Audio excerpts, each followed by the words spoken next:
네, 천둥 같은 귀한 시간 내주셔서 이 주말에 함께 해주셨는데 감사드리고요. 더군다나 제가 한 2, 3분 늦은 것 같아서 각별히 죄송하다는 말씀드립니다. 이번 한미 통상안보협상 과정에서 많은 분들이 애쓰셨지만 가장 애를 많이 쓰신 것은 역시 여기 계신 분들을 포함한 기업인들이십니다. 누가 그런 얘기를 하더라고요.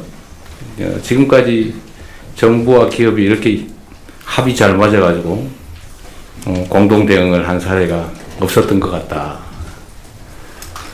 그건 전적으로 우리 기업인 여러분들 정말 헌신과 노력 덕분입니다. 진심으로 감사드립니다.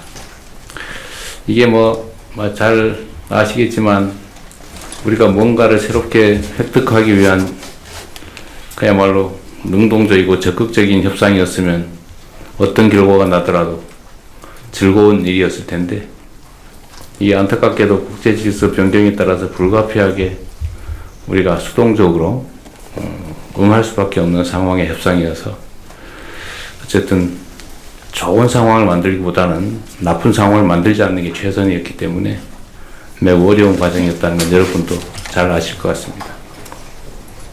그럼에도 불구하고 어쨌든 남들이 예상하지 못한 성과라면 성과, 방어를 아주 잘 해낸 것 같습니다. 이제 앞으로가 더 중요하겠죠. 제가 자주 말씀드린 것처럼 국민들이 먹고 사는 문제만큼 중요한 게 없고, 이 경제 문제를 해결하는데 천병은 기업이죠. 기업들이 자유롭게 창의적으로 힘있게 전 세계를 상대로 활동할 수 있도록 만드는 게 정부의 중요 역할이기 때문에 그 점에 대해서는 최소한 이 정부에서는 부족함이 없도록 최선을 다할 생각입니다. 일부 걱정되는 측면들이 있죠. 혹시 대미 투자가 너무 강화되면서 국내 투자가 줄어들지 않을까? 그런 걱정들을 하는데, 그 걱정들은 없도록 여러분들이 잘 조치해 주실 걸로 믿습니다. 이 경제라고 하는 게 사실 주관적 의도보다는 객관적 상황에 따르지 않을 수 없는 측면이 더 강한데, 경제적인 상황에 따라서 의사결정을 하겠지만 비슷한 조건이라면 가급적이면 국내 투자에 지금보다는 좀 더 마음 써주시고, 특히 그 중에서도 대한민국 균형 발전 문제가 심각하기 때문에 저기 지방의 산업 활성화를 위해서 좀 더 많은 관심 가져주도록 다시 한번 부탁드립니다. 그리고 어쩌면 이것도 하나의 기회일 수 있는데, 저는 언제나 그렇게 생각하죠. 뭔가 변화가 생길 때 보통은 위기라고 생각하지만 그건 기회 요인으로 만들 수가 있죠. 우리 노력하기에 따라서. 그래서 사실 관세가 올라갔다고 하지만 전 세계가 똑같이 당하는 일이어서 객관적 조건은 별로 변한 게 없을 것 같아요. 학력고사 어려워졌다고 등수가 바뀌는 건 아니다.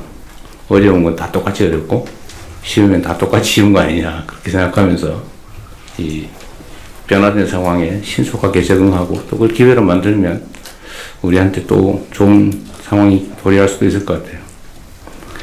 특히 우리가 대미 금융 투자 또는 금융을 하지 않을 수 없게 됐는데, 그 부분을 우리 정부 측하고 잘 협의를 하셔가지고 기회로 잘 활용하면 좋을 것 같습니다.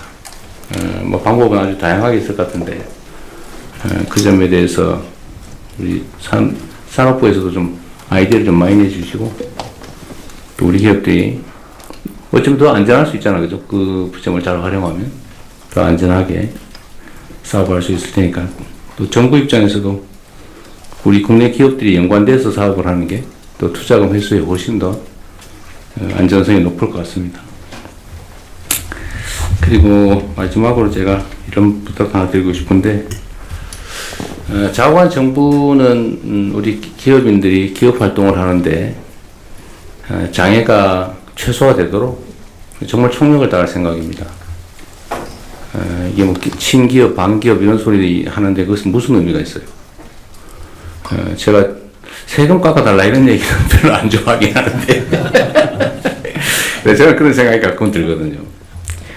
세금을 깎아가면서 사업을 해야 될 정도면 사실 국제 경쟁력에 문제가 있다. 물론 기본적으로 그게 바람직하긴 하지만, 그러나 국내 재정 수요도 감당을 해야 되고, 그래서 그런 것보다는 여러분께서 정말 필요한, 예를 들면 제일 큰 게 규제 같아요.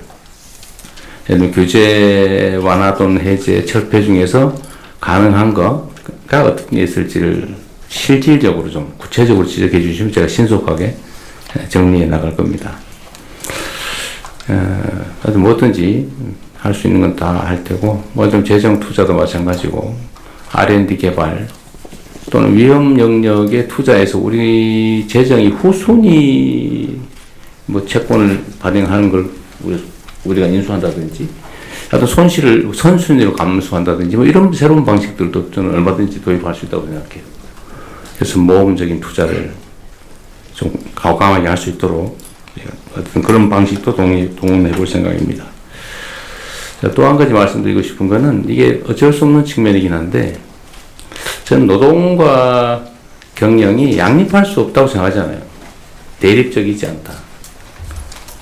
근본적으로 노동 없이 기업하기도 어렵고, 기업 없이 일자리, 노동이 존립할 수도 없는데, 상호 보완적이고 상생적인 요소가 언제부터인가 너무 적대화되고 있는 것 같아요. 또 한편 제가 노동계에도 비슷한 얘기를 합니다만, 기업 측면에서도 임금 착취라는 소리를 들어가면서 노동 비용을 줄여서 국제 경쟁력을 가질 수 있겠냐.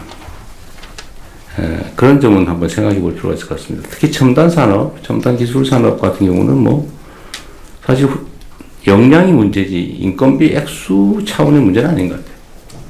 또 그런 산업들 우리 정부 입장에 많이 키워야 되고요. 물론 이제 중소기업이나 전통산업 이런 건 뭐 불가피한데, 그래도 첨단 산업 또 글로벌 경쟁을 해야 되는 이런 대기업 같은 경우는 그 비중도 매우 적을 거고, 그래서 그 문제에 대해서 조금 더 관용적이었으면 어떨까 하는 생각이 들고요.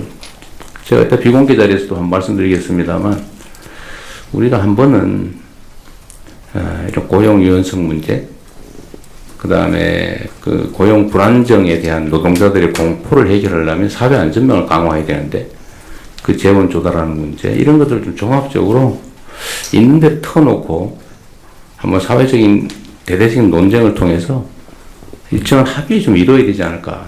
소위 사회적 대토론과 대타협에 이르러야 되지 않을까, 그런 생각을 좀 합니다. 숨겨놓지 말고 그냥 터놓고 한번 언젠가는 그런 얘기들 한번 했으면 좋겠습니다.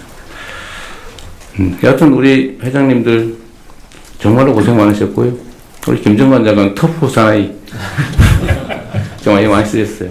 안보실장도 마찬가지고 정책실장도 그러시고, 다들 우리 참모들도 또 강요들도 협상단도 특히 우리 기업인 여러분 애쓰셨습니다. 고맙습니다. 환영합니다.